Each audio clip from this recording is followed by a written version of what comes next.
Gustiku Bambang Prabakusuma mansah yudha lan kula sakilur kombang gedhe orang persimpangan Biyombo dadi pecok.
Semar Prabu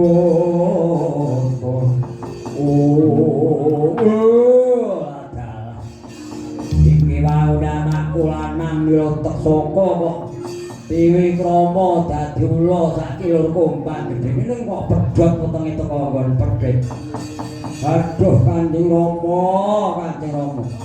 ya iki wong tuwa sing ora bisa nuruti marang penjawe anak. Wong yang sewanti marang kekapane anak wong wajib wong sing ngake wae lho aja mbok cep. Yang tasakwal karo bakari sing dipengak dipenging. Kejadian bakari sing citro diri Bambang Popo Kusumo. Bambang Popo Kusumo di kelangenan manuk sak bubuk seranggon mampu buat utang kaya ngene. Lho ya kowe wis ngandani dongger yen kowe arep bab karo sapa ngomong liyane ning aja bakari sepuluh widodari. Widodari mah aja ngurah-ngurah karep ngrasakno negara jumbripik ini. Ora cepat widodari kalau pancen jojoku ora kurang jalan lho dikandani wong gedang ora manut yo nggih. Wajib kuping barak yo panggung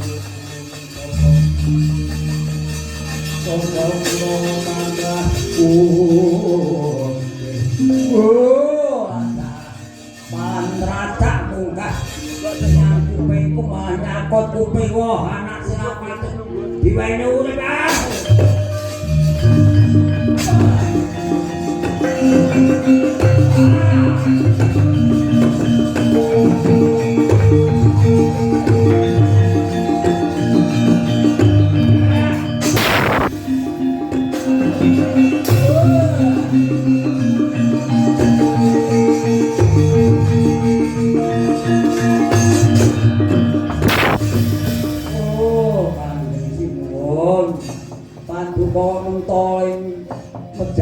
Putra piyambak kados pundi sinun monggo paripaos badhe wonten macan ing galak kemawon boten purun badhok kaliyan gogoripun tanahipun piyambak kok paduka mento kados ngaten sinun ben rider anak dilacak wani karo wong tuwa ora ngejeni wong tuwa ngaten badhe kula rukti sedanipun Gusti kula Nata semenit janula nurut perseten melas buan sampai propok tarahan non digetakan